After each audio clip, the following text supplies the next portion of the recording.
Her husband drained her bank account and disappeared after she became crippled, unaware it was all a setup.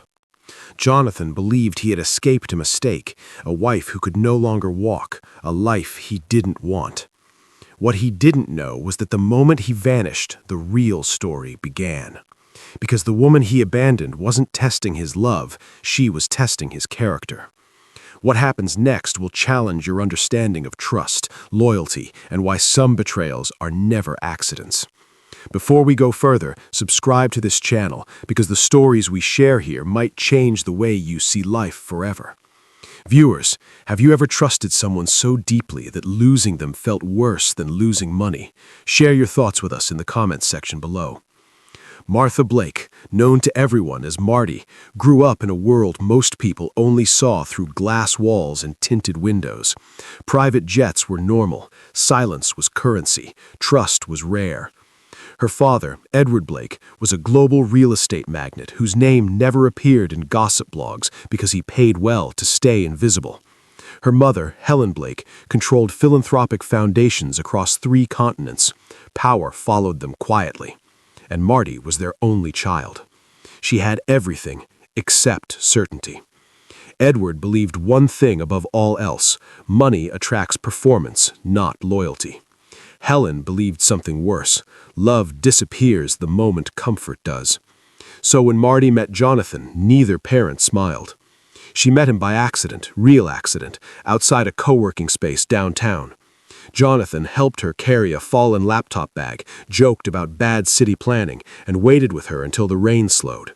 He didn't know her last name. He didn't ask what car she drove. He didn't try to impress. That's why she liked him. Jonathan was ambitious, charming in a way that felt practiced, and hungry, not just for success, but for validation. He worked in digital branding, talked endlessly about building something big, and believed struggle was temporary if you were smart enough. Marty told her parents about him weeks later. Edward didn't interrupt. Helen didn't react. They listened. Then Edward asked one question: "Does he know who you are?" Marty shook her head. "Good," Helen said. "Then don't tell him." Marty resisted. She argued. She said Jonathan loved her for her, not money, that he treated her with respect, that he paid for dates even when it strained him. Edward leaned forward. "Then time will prove it," he said calmly. "If he loves you without knowing your worth, he'll love you when he finds out." Helen's voice was quieter, sharper. "And if he doesn't, better to learn now than later." Reluctantly, Marty agreed. She told Jonathan she was an orphan, parents gone years ago, no inheritance, no safety net. Jonathan believed her. Their relationship moved fast. Jonathan loved Marty's humility. He praised her for not being materialistic. He joked that she was low maintenance, the kind of woman men dreamed of. Marty didn't notice how often that compliment came with relief. They moved in together within 6 months. Jonathan complained about rent. Marty quietly paid more. Jonathan talked about pressure. Marty encouraged him. When his business slowed, she transferred money and called it freelance income. He never asked questions. 14 months after they met, Jonathan proposed. Not with exaggeration, with urgency. "I don't want to lose you," he said. "I want stability. I want peace." Marty said yes. Her parents attended the wedding anonymously. No public displays, no wealth visible. Edward watched Jonathan's body language. Helen listened to his vows. Jonathan cried. Helen whispered, "Let's see how he cries when life gets expensive." 2 weeks after the wedding, Marty left work early. She never made it home. Jonathan received the call at 6:47 p.m. A calm hospital voice, a serious accident, critical condition. He drove like panic was chasing him. At the hospital, doctors spoke carefully. Spinal trauma, severe impact, survival was a miracle. That was what they told him. Walking again? Unlikely. Jonathan collapsed into a chair. Marty woke up hours later. When she saw Jonathan sitting beside her bed, she believed, truly believed, that her parents had been wrong. She squeezed his hand. "We'll get through this," she whispered. Jonathan nodded. Cameras recorded everything. The moment Marty was discharged, reality arrived with her wheelchair. The doctors told Jonathan that Marty might never be able to walk again. The apartment suddenly felt smaller. Jonathan felt heavier. He grew distant, quiet, restless. Medical bills annoyed him. Adjustments irritated him. Friends stopped visiting. That night, Jonathan finally snapped. "I didn't sign up for this," he said, pacing. "You can't even move on your own. I'm not ready to sacrifice my whole life." Marty stared at him, silent. 2 days later, Jonathan drained her account. Every cent. By morning, he was gone. And that was the moment Edward Blake made the call. "Proceed," he said, because Jonathan Hale had just failed the test. Jonathan Hale did not leave in a hurry. That was the part that hurt most. He left carefully, like a man who had rehearsed the moment in his head long before he ever said the words out loud. He packed clothes neatly, avoided the bedroom, and didn't look at Marty as she sat in her wheelchair near the window, the city glowing beyond the glass like a life she could no longer reach. When the door closed behind him, it didn't slam. It clicked. Marty didn't cry. She went to the kitchen, opened her laptop, and logged into her banking app. The screen refreshed slowly, as if it needed time to understand the cruelty it was about to reveal. 0.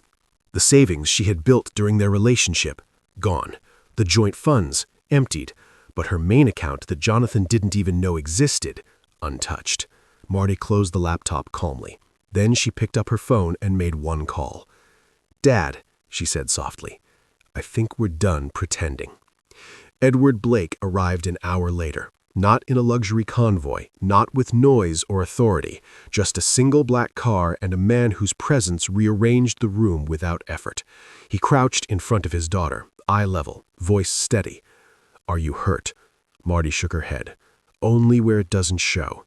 Edward nodded once. No anger, no shouting, just confirmation. Helen Blake followed, her face unreadable.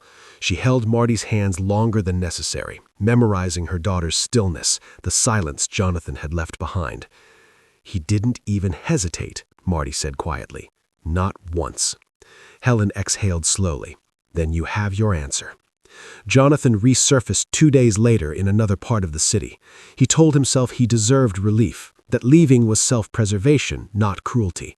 He ignored the voice that asked why relief felt so urgent. He moved into a furnished apartment owned by Naomi Carter, a woman he had known long before Marty's accident.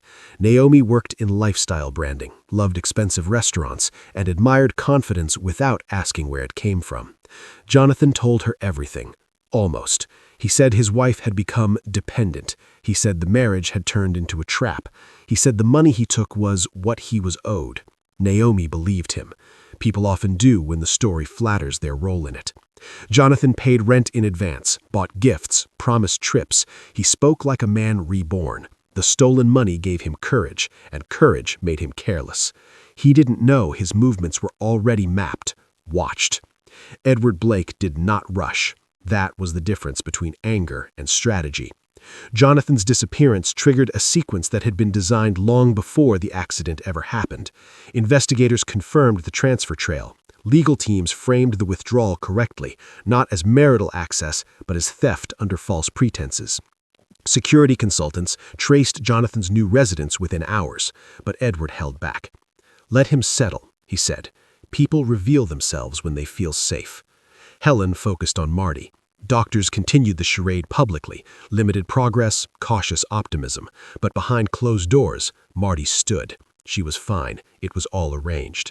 Marty understood her role. She would remain invisible. Jonathan's version spread quickly. Friends whispered that the marriage had been rushed. Co-workers nodded when he spoke about pressure. Marty never corrected anyone. She learned something valuable in that quiet season. People defend the story that makes them most comfortable. Jonathan's narrative required no accountability, so it traveled easily. At night, Marty replayed moments from their relationship with new clarity. The way Jonathan avoided discussing finances, the subtle entitlement, the impatience disguised as ambition. Love, she realized, is not tested by promises, it's tested by inconvenience. A week after leaving, Jonathan celebrated. A new apartment upgrade, a future that finally felt unstuck. Naomi hosted friends, music played, laughter filled the room. Jonathan drank freely. "That marriage almost ruined me," he said loudly, unaware of how thin the walls were. She was nothing but a dead weight, a liability. Those words were recorded, not by chance. Outside the building, a security team waited in unmarked vehicles. Inside, cameras captured every angle. The trap was nearly complete. Edward received the final update that night. "She's ready," Helen said. Edward nodded. "Then tomorrow, then." Marty slept peacefully for the first time since the supposed accident. In the morning, she dressed simply. No makeup, no drama. She chose flat shoes, not because she needed them, but because she wanted Jonathan to underestimate the moment. Her parents stood beside her, composed. "This ends today," Marty said. Helen squeezed her shoulder. "No," she corrected gently. "Today, it's revealed." As they stepped into the car, Marty looked back once at the wheelchair left behind in the apartment. She didn't hate it. It had shown her who her husband truly was. And that, she realized, was worth everything. Jonathan Hale had never felt luckier. Every morning he woke up beside Naomi and told himself he had escaped a nightmare. No hospitals, no wheelchairs, no responsibility, just clean sheets, quiet mornings, and a woman who looked at him like he was a prize instead of a burdened man. He convinced himself he had survived something unfair. Naomi listened when he spoke about ambition. She admired his confidence. She never questioned where the sudden money came from, only joked that hardship must have toughened him up. Jonathan liked that version of himself. He upgraded his phone, changed his wardrobe, started talking louder at work. He became generous with advice, careless with words. He spoke about loyalty like something people owed him, not something he owed anyone. And slowly, inevitably, he grew reckless. He didn't notice the unfamiliar car that appeared outside the apartment more than once. He didn't question why certain coworkers suddenly asked detailed questions. He didn't realize how much he talked when he felt admired. Confidence makes people sloppy. Edward Blake reviewed daily reports without emotion. Jonathan's spending habits, his movements, his conversations. Every pattern confirmed the same truth. Jonathan believed he had won. "He thinks the story is over," one consultant said. Edward nodded. "That's when people expose themselves." Helen focused on Marty. Sympathy messages still came in. Marty accepted them politely, never hinting at the truth. Jonathan, she realized, had confused love with convenience.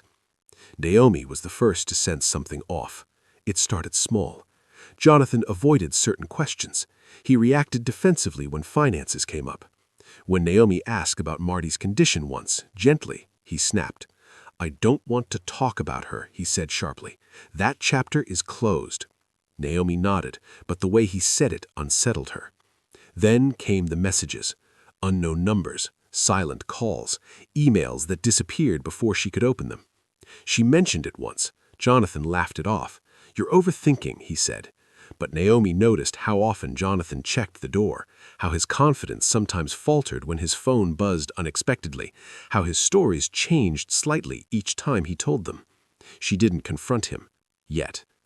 Marty sat across from her parents in a private office overlooking the city. Everything was ready. The legal framework was airtight. The evidence was undeniable. The security teams were positioned. Edward looked at his daughter carefully. "You don't have to be present," he said. "This can be handled without you." Marty shook her head. "I need him to see me," she said calmly. "I want to hear what he has to say, the excuses he has to give." Helen studied her daughter's face, searching for hesitation. She found none. "Then we do it your way," she said. The location was chosen deliberately. Naomi's apartment. Neutral ground. Jonathan's sense of safety. A space where he believed he was in control. The timing mattered too.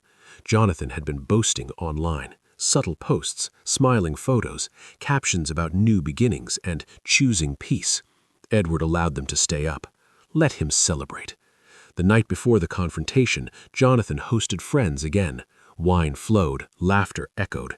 Naomi watched quietly from the kitchen as Jonathan told the story again. She just sat there, he said, gesturing vaguely, like my life was supposed to stop because hers did. Someone laughed uncomfortably.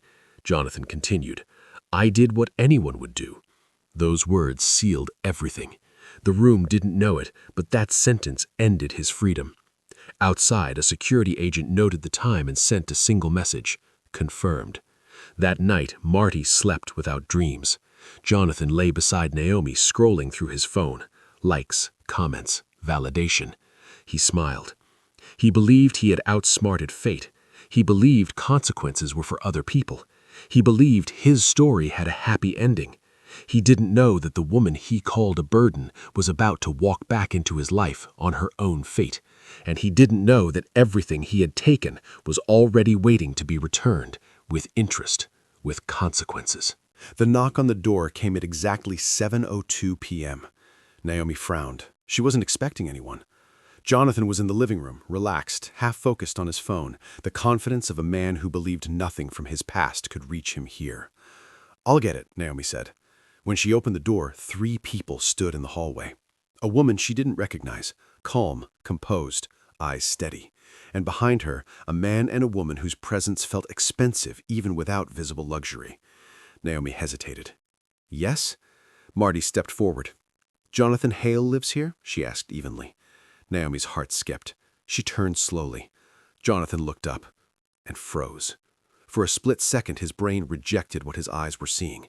Marty stood upright. No wheelchair, no weakness, no hospital fragility.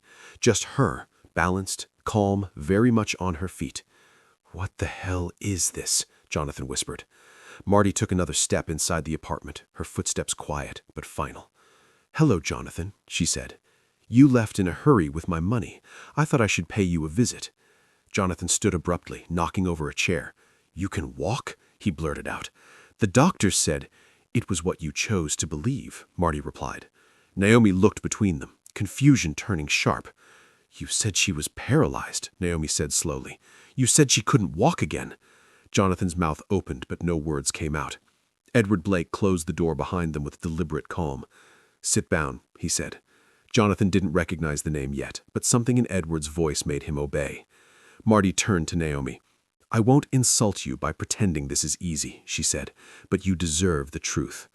Naomi's eyes stayed on Jonathan. "Start talking," she said. Jonathan swallowed hard. "She's exaggerating," he said quickly. "She recovered faster than expected, that's all." Helen Blake stepped forward. "No," she said softly. "She recovered exactly as expected." Jonathan looked at her, irritation giving way to unease. "And who are you people?" he snapped. Edward smiled faintly. "My name is Edward Blake," he said. "My wife is Helen Blake, and the woman you abandoned is our daughter." The room went silent. Jonathan laughed once, short, hollow. "That's not funny," he said. Edward didn't react. "You married Martha Blake, the sole heir to the Blake Group." Naomi's face drained of color. Jonathan shook his head. No, that's impossible. She said she's an orphan. She said her parents died long ago." "She said what we asked her to say," Helen interrupted calmly, "to see who you were when money was not involved, to see if you would be there for her if she had no one." Jonathan's breath came shallow. "This is a joke," he said weakly. "You're lying." His world tilted. "You planned the accident?" Jonathan snapped, anger flaring as fear searched for something to blame. Marty met his gaze. "Yes, we did," she said firmly. "We planned it to know the truth about you, if you truly loved me as you claimed." She explained, slowly, clearly. "The accident was all a hoax. It was all a test, and you failed," Marty said quietly. Jonathan's voice cracked. "I was under pressure," he said. "You don't understand." "I understand perfectly," Marty replied. "You understood loyalty as long as it was convenient." Naomi backed away. "You stole from her," Naomi said slowly. "You told me it was yours." Jonathan turned to her. "I was going to pay it back," he lied reflexively. Edward's voice cut through the room. "No, you weren't." He tapped his tablet. "Every transfer, every expense, every statement you made about my daughter, all documented." Jonathan's knees felt weak. The truth settled slowly, brutally. Jonathan hadn't escaped anything. He had stepped into a carefully watched space and exposed himself completely. Marty stood in front of him, no anger in her expression, only closure. "You didn't fail because you left," she said. "You failed because you took what wasn't yours and convinced yourself you were entitled to it." Naomi backed away from Jonathan, as if seeing him clearly for the first time. "You let me believe you were a victim," she said quietly. Jonathan reached for her. "Naomi, listen!" She pulled away. "Don't touch me." That hurt him more than anything else so far. Edward glanced at his watch. "Enough," he said. Jonathan looked up sharply. "Wait," he said desperately. "We can talk about this. We're family." "No," Edward said calmly. "You are not." Marty took one final look at the man she once loved. "I wanted you to choose me," she said softly. "You chose yourself." She turned away. At that exact moment, the sound of heavy footsteps echoed in the hallway outside. Jonathan's heart slammed against his ribs. He knew. He knew what was coming. The knock Jonathan feared did not come softly. It came heavy, authoritative, final. 3 sharp knocks echoed through the apartment, cutting through the thick silence like a verdict already decided. Jonathan's chest tightened. His mouth went dry. He looked at the door as if it might open on its own and swallow him whole. Edward Blake did not move. Helen Blake didn't blink. Marty stood still, her posture calm, grounded, unshaken. The knocks came again. Naomi swallowed hard and took a step back, her eyes never leaving Jonathan. Whatever confusion she had arrived with was gone now. What remained was clarity, sharp and unforgiving. Jonathan shook his head slowly, disbelief clinging to him like a reflex. "This is insane," he muttered. "This has gone too far." Edward finally spoke. "No," he said quietly. "This has gone exactly far enough." He nodded once toward the door. The security agents entered first, controlled, professional, scanning the room with practiced precision. They were followed by uniformed officers, their presence filling the apartment with an undeniable weight. The room felt smaller instantly, as if the walls themselves leaned inward. Jonathan stood frozen. One officer stepped forward. "Jonathan Hale," he said, voice steady. "You are under arrest for unlawful transfer of funds, financial theft, and fraud." The words landed one by one. Under arrest, theft, fraud. "This is ridiculous," Jonathan said, pointing at Marty. "She's my wife. That money was marital property." The officer didn't react. Edward stepped forward calmly, handing over a folder. "All documentation is there," he said. "Joint access does not grant unilateral withdrawal under deception. He emptied accounts registered solely under my daughter's name." Jonathan's laughter faded. "No," he said, shaking his head harder now. "You're twisting things." Marty finally spoke. "You drained my account 2 days after calling me a burden," she said quietly. "You didn't ask, you didn't explain, you disappeared." Jonathan turned to her, eyes wild. "Marty, please," he said, "we can fix this. I didn't know—" "That," she interrupted softly, "is the point." The officer reached for Jonathan's wrist. He recoiled. "Wait," he said quickly. "This is a misunderstanding. I was stressed. Anyone would have done the same." No one answered. The handcuffs clicked shut. The sound was loud in the silence. Naomi flinched. Jonathan's breathing turned uneven. Panic finally broke through his denial. "Marty, please," he said again, voice cracking now. "You don't have to do this." She looked at him, not with anger, not with satisfaction, but with a calm that frightened him more than rage ever could. "I didn't," she said. "You did." As the officers guided him toward the door, Jonathan twisted back toward her. "I loved you," he said, desperation stretching the words thin. Marty held his gaze. "No," she replied evenly. "You loved comfort. I was only valuable to you while I made life easier." Those words followed him as he was led into the hallway. Naomi stood against the wall, arms wrapped around herself, watching the man she had defended moments earlier reduced to something she no longer recognized. She didn't say goodbye. She didn't look back. The door closed. Silence returned. For a moment, no one spoke. Then Helen exhaled, a slow release of tension she had carried for months. "It's done," she said. Marty nodded. "Yes," she replied. "It is." Edward watched his daughter carefully. "You were strong," he said. "You didn't let anger lead." Marty looked at her hands, steady now. I learned something. Love that collapses under pressure was never love. Edward nodded once. They left the apartment quietly, without celebration, without drama. The city outside continued as it always had. Cars moving, lights blinking, lives intersecting without pause. But something fundamental had shifted, not in the city, in Marty. Trust, she realized, is a gift, not an obligation. Loyalty is proven when it costs something, and pride, when earned, is freedom. Somewhere across the city, a cell door closed behind Jonathan Hale. That chapter ended exactly where it deserved to. So, viewers, what lessons did you learn from this story? Let's hear from you in the comments section, and don't forget to subscribe to the channel for more interesting and educative stories.